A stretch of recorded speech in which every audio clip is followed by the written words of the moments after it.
Cuah-cuah, selamat datang di channel ini. Kali ini kita masih membahas tentang rumah adat suku Karo. Di bagian ini kita mau selingan tentang tanduk pada rumah adat suku Karo, kisah perjalanan si Raja Sori sampai kepada Tuan Rondaheim yang merupakan salah satu tokoh sentral dalam perjuangan melawan penjajahan di Simalungun. Perbedaan tajam antara kepala kerbau ataupun tanduk di rumah Karo dengan rumah Simalungun sebenarnya juga terekam di dalam mitologi rumah Spituruang di episode saat si Raja Sori yang meninggalkan Aji Nembah dan nantinya menjadi raja di Pematang Raya sekaligus cikal bakal dari marga Saragih Garingging di Simalungun. Kira-kira begini ringkasan ceritanya.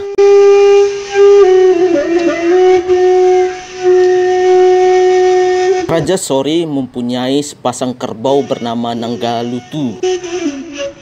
Dari namanya kita bisa mengetahui kalau kerbau ini menjadi pimpinan ataupun orientasi dari kerbau-kerbau lainnya yang sada permakanan dan juga adalah kerbau sada niaga yang artinya turangna deharana ataupun deharana turangna. Karena itu dalam bahasa Karo turang berarti saudara ataupun saudari dan sekaligus juga berarti kekasih.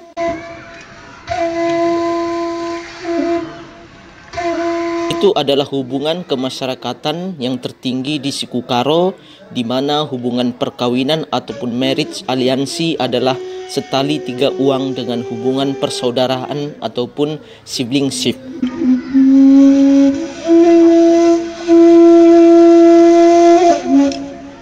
Konsep itu mengendap di dalam istilah anak berutuah yang kemudian ditransformasikan ke tungkat penalun, di mana hubungan dengan anak berutua sebanding dengan hubungan antara saudara-saudari kembar.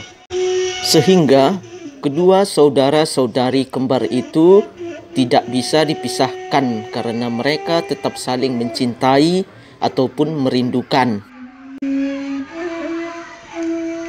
Rumah adat Karo dibangun untuk menyatakan hubungan dua keluarga tertentu setelah beberapa generasi saling kawin. Bagai dua anak kembar itu, lanai terpesirang.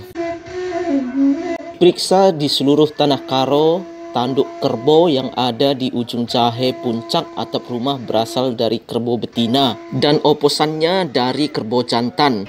Untuk memeriksanya, kamu harus tahu membedakan antara tanduk kerbau betina dengan tanduk kerbau jantan secara eksak. Jadi, bangunan rumah adat suku Karo itu adalah monumen dari sepasang kerbau sada niaga atau juga tungkat penalun. Dalam mitologi rumah Spituruang diceritakan kalau si Bayak Aji Nembah sempat menyembelih satu dari sepasang kerbau Nanggalutu. Raja Sori berencana hendak membunuh ayahnya, tetapi ibunya menyuruh dia untuk menemui mamanya Raja Purba dengan menggunakan kerbau Nanggalutu yang satu lagi.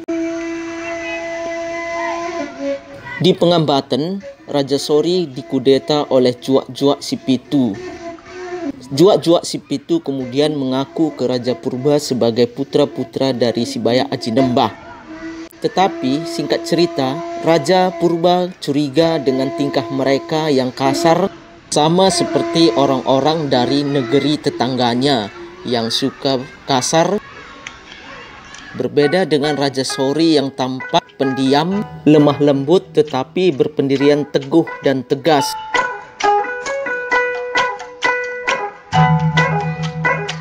Singkat cerita, Raja Sori kemudian menjadi Raja Pematang Raya. Keturunannya adalah Rondaheim yang seperti Datuk Sunggal terus-menerus menggempur Belanda.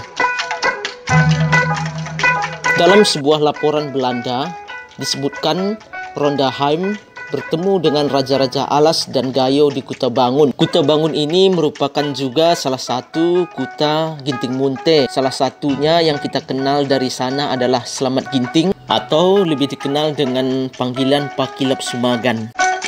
Di sana, Raja-Raja Alas dan Gayo menyumbangkan uang dan senapan untuk perjuangan Rondaheim.